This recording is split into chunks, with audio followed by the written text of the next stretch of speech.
Salam alaikum à tous. Bonsoir, version laïcous. Écoutez, ce sujet sur la sécurité, je vous avais dit un peu, moi, mes différentes propositions que j'avais faites sur le rôle de l'État. Mais il ne faut pas se leurrer, aucune ne seront reprises, puisque on a une politique de l'incantation, on a la politique du verbe haut, et bien sûr des déplacements bidons du ministère de l'Intérieur. Et on a vu chaque fois quand ils sont là, les ministres de l'Intérieur, vous avez vu, il y a un problème à Toulon, le ministre se déplace à Toulon, il leur en donne un quart de CRS en plus, il y a un problème à Nice, il va aller à Nice, et alors là, il va nous mettre encore un camion de CRS, mais le fond n'est pas traité. Et toujours le verbe haut, pourquoi? Parce que toujours avec ces gros mensonges en disant je serai intraitable, les auteurs seront lourdement sanctionnés. Donc premier mensonge, parce que les institutions et les séparations des pouvoirs, le ministre de l'Intérieur n'est pas le hiérarchique des juges du siège. Les juges du siège sont complètement indépendants. Le juge du siège, c'est la magistrature. Et donc quand il vous dit ça, il vous mente. La seule chose, il a aucun pouvoir. Donc ils peuvent pas vous dire chaque fois il y a la séparation des pouvoirs et ensuite vous promettre que ce serait intransigeant. Donc il ment. Et comme nous avons des incultes chez les journalistes, ils ne soulèvent pas le lièvre en disant mais comment vous pouvez dire que la justice ça va être de fortes sanctions contre les auteurs de ces crimes et de ces délits. Or ce n'est pas vous avez pas l'autorité. Ce n'est pas le ministre qui donne le quantum, c'est pas le ministre qui juge. Il n'a aucun pouvoir et aucun lien de pression sur les juges qui sont complètement indépendants. Donc ça, c'était déjà pour établir la vérité sur la situation là-dessus. Donc on voit ministre, on voit politique, depuis des décennies, on a eu le Karcher, on a eu tout ce que vous voulez, mais en fin de compte, ça continue. Moi, je vais vous dire, je suis un pragmatique, et je vais vous dire que là où le politique a échoué, là où la République a échoué, la religion réussit. Certes, pas tous les délinquants sont de confession musulmane ou se prétendent musulmans, mais n'agissent pas en musulmans, mais une bonne partie est de confession musulmane. Alors, ne venez pas me raconter des salades, ne venez pas me faire la morale en me disant « mais c'est pas bien de le dire ». Vous vous fermez, vous mentez et vous voulez fermer les yeux. Moi, je vois les choses, j'ai vécu les choses, je l'ai vu aussi dans le métro, tout ça, etc. Exactement, c'était plus ou moins toujours les mêmes profils. Alors, continuez à jouer les victimes, continuez à vous dire au pan d'amalgame, etc. Une grosse partie, c'est des nôtres. Et si on fait une proportion par rapport à des Français lambda, je veux dire, qui ne sont pas de confession musulmane, hélas, par rapport à la population musulmane que nous avons en France, dans celles et ceux qui commettent des crimes ou des délits, nous sommes largement représentatifs. Et ça, c'est pas normal. C'est pas normal et je vais vous apporter certaines réponses. Quand il y a eu les émeutes de 2005, les plus jeunes ne s'en souviendront pas. Les plus anciens s'en souviennent. C'est qui a remis de l'ordre? C'est ni le Karcher de Sarkozy, c'est ni les CRS, c'est ni l'arrêté, puisque vous rappelez-vous, c'était depuis la guerre d'Algérie, c'était la première fois qu'on sortait les arrêtés des couvre-feux la nuit. Ce sont des gens qui étaient du Teblir.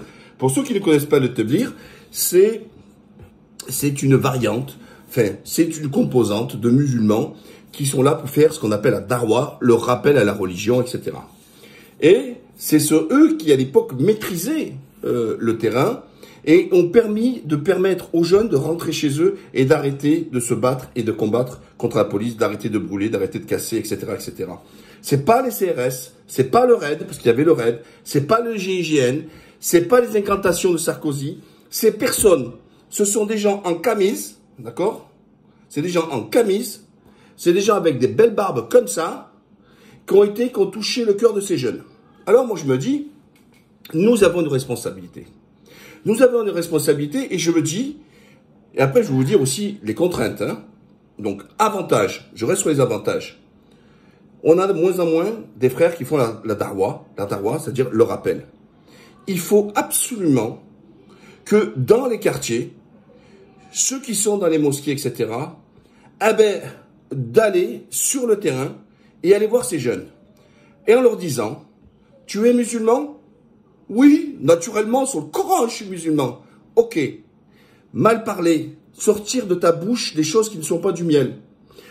Casser, brûler, embêter les gens avec ta moto, embêter les gens par tes cris, embêter les gens par la fumette de ton joint, embêter les gens en pissant dans les cages d'escalier, embêtant les gens dans ton comportement, c'est la pire des choses. Allah te punira très cher de ton comportement.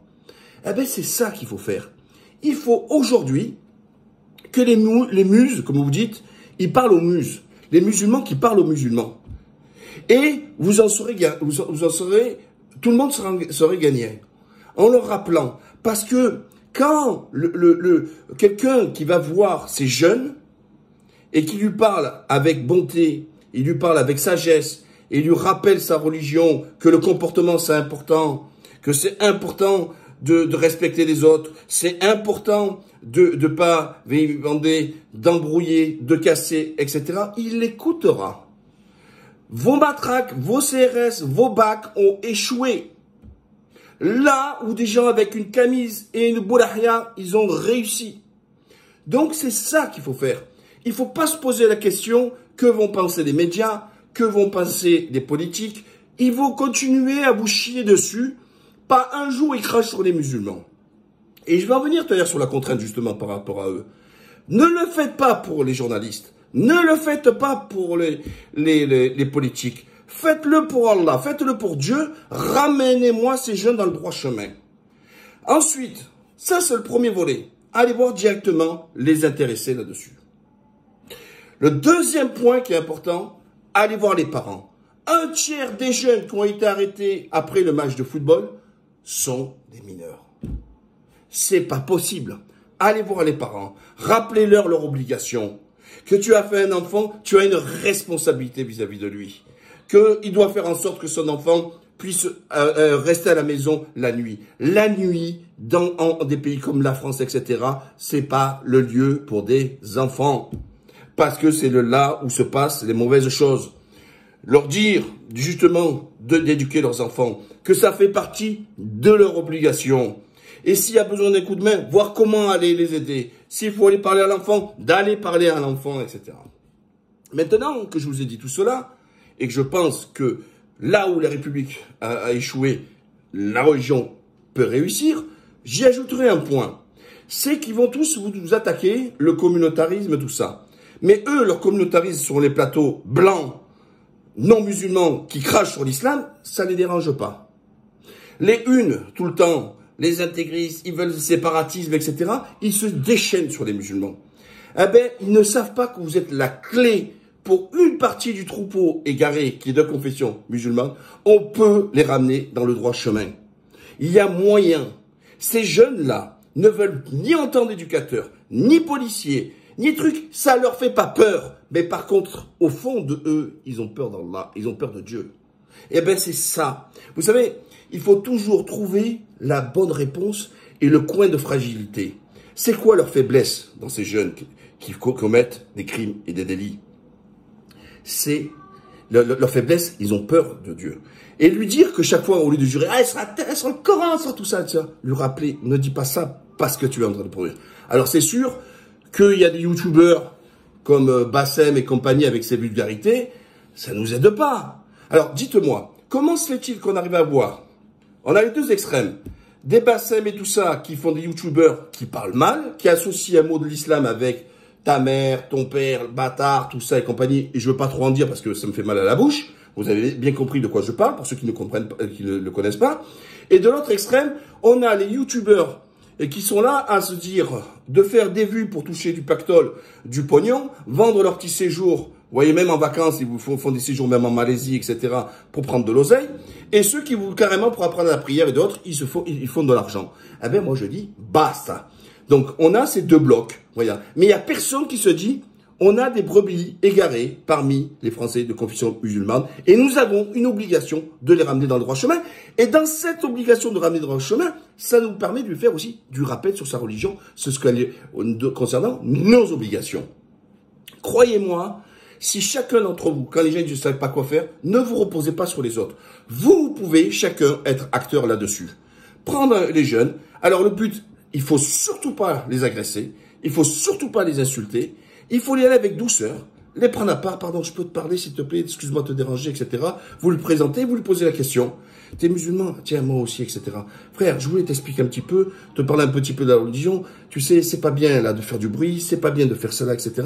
N'oublie pas là, voilà les sanctions. Rappelez-lui les sanctions aussi. Rappelez-lui aussi les bienfaits que ça apporte, les hasanats, tout ça, etc. Si, oui, comme le frère il vient d'arriver, il me parle de Teblir, c'est exactement ça. C'est opération Teblir. Alors, le but, c'est pas se dire, certains vont dire, ah, les Teblir, c'est ci ou cela. Non. Mais eux, ils le font. Et je vous dis, ça, c'est meilleur qu'un rappel à la loi, c'est meilleur qu'un rappel, qu'un stage en prison. Ça, vous touchez leur cœur, vous percez le cœur. Parce que le but, c'est de les convaincre. Alors, il y en a qui sont pessimistes. Et il y en a qui me disent, oui, mais Mourad, il y en a qui vont envoyer chier. C'est pas grave. Sauvez-en un. Vous sauvez le jeune. Vous sauvez aussi de toutes les conneries qu'il a pu faire, ou toutes les voitures qu'il aurait pu brûler, ou toutes les vitrines qu'il aurait pu casser, et tous les bruits qu'il aurait pu emmerder. Eh bien, un par un, bismillah, c'est comme ça. Croyez-moi, vous croyez qu'à l'époque du prophète sallallahu alayhi wa sallam, quand il a eu la révélation, on est devenu 1 milliard de musulmans comme ça, c'est un par un est allé chercher les gens. Il les a convaincus un par un. Alors que le terreau était difficile. Il y avait plus de 360 religions différentes. C'était du polythéisme, etc. Donc lui, il a réussi à leur dire non, c'est du monothéisme et il y a un seul Dieu, etc. Vous croyez que vous ne serez pas capable, alors qu'ils sont déjà ces jeunes-là qui se prétendent musulmans, et encore une fois, pour ceux qui ne connaissent pas, leur comportement, il n'y a pas plus gros péché que ce qu'ils font là. Tout ce qu'ils font là est condamné fortement par l'islam, et j'irai encore mieux. Certaines sont même punies. Attention, ça peut s'amputer. Quand on casse une vitrine pour aller voler, c'est une amputation. Ça rigole pas.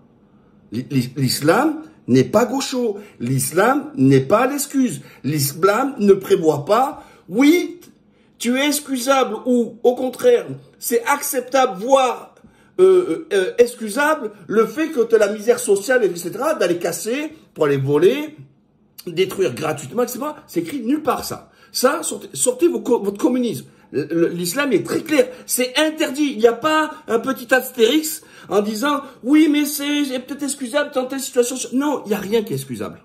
Il n'y a rien qui est excusable. Voilà ce que je voulais vous faire part. Il est temps aujourd'hui, et dites-vous bien. Et ça, les médias, ils ont rien compris. On leur chie dessus, c'est clair. Un bon musulman est un bon citoyen. Un bon musulman est un bon citoyen. Et ça, il faut le répéter. Il faut le répéter. Eux, ils ne veulent pas l'entendre. Ils en ont peur. On va parler de Dieu, ils ont des boutons, etc. Mais qu'est-ce qu'ils apportent, eux? Qu'est-ce qu'ils apportent comme réponse? Ils apportent rien. Par contre, je vous ai fait la preuve qu'en 2005, c'est bien des barbus, c'est bien des brûlarias, c'est bien des gens en camis qui ont pu remettre de l'ordre et calmer ces jeunes quand à l'époque, le RAID, le GIGN, la police, l'arrêté comme l'Algérie de couvre-feu, n'ont rien fait. Ne partez pas négatif, ne partez pas pessimiste. Essayez, trouvez les mots, allez-y à 2 ou à 3 si vous ne vous sentez pas à l'aise. Mais il est temps, aujourd'hui, parlez-en dans vos mosquées, etc. Trouvez des gens pour le faire. Ne comptez pas sur les mecs qui font l'islam business. Aujourd'hui, on n'a que des musulmans business. Où on a des gens... Le shit est tellement bon en ce moment qu'ils refondent le monde dans leur tête. Oui, le shit, c'est encore un autre problème. Moi, le but, c'est de faire en sorte, aujourd'hui, que ces jeunes-là arrêtent de commettre des crimes et des délits, arrêtent de pourrir la vie aux gens, arrêtent de casser, arrêtent de se faire remarquer, etc. Et n'oubliez pas, c'est aussi de rappeler que quand eux, ils évoquent le Coran, comme ils disent eux, de la Mecque, de ce que vous voulez, et à côté de choses odieuses, leur rappeler que c'est grave ce qu'ils font, parce qu'ils associent à leur comportement l'islam. Et les gens n'ont, d'un point de vue de l'islam, qu'à travers le comportement des musulmans. Le musulman a une obligation d'exemplarité. Le musulman a l'obligation, justement, d'être bon, pour que les gens ne retiennent que le bien. Je ne vais pas rentrer dans des cours religieux. Je veux seulement rappeler quand même le hadith entre le juif qui mettait toujours les poubelles devant le prophète sallallahu alayhi wa sallam, et le jour où il ne le faisait pas, le prophète allait s'inquiéter en tapant chez lui en disant, bah, voilà, je m'inquiétais parce que il avait pas monté les poubelles. Et là, tu dis, attends, je te mets les poubelles devant chez toi tous les jours, et toi, tu t'inquiètes de ma santé, tu t'inquiètes pour moi. Ben, c'est ça qu'il faut prendre comme modèle. Vous voyez, et pas expliquer que tout est explicable, que ils ont raison de brûler, ils ont raison de casser. Je vois même des gens rire, des gens partager des vidéos. Regarde ce qu'ils ont fait. Mais vous vous rendez pas compte ce que vous êtes en train de faire du mal. Vous faites du mal aux victimes, et en plus vous faites du mal à l'image des musulmans et à l'islam. Voilà. Voilà les amis, c'est ce que je tenais à vous dire. Partagez un maximum, et surtout que ça fasse des bébés. Essayez, faites en sorte. Mettez-vous en 2 à 3. Un par un, on va les chercher. Un par un, il faut les chercher. Et croyez-moi, quand j'étais en France, j'en ai touché pas mal. J'en ai remis beaucoup de jeunes dans le droit chemin. J'ai beaucoup travaillé. Il faut de la patience. Ça bat. Il faut leur apporter une réponse. Surtout quand vous les interpellez. Ne venez pas. Référez-vous qu'à Dieu chaque fois. Parce que vous, ils vous respecteront pas. Mais de Dieu, ils le respecteront. Et de Dieu, ils en ont peur. Voilà, ceux qui n'ont pas vu au début, vous pouvez le regarder depuis le début. Et je vous dis à la prochaine. Salam alaikum, bonne soirée à tous. Et je compte sur vous. Bye bye.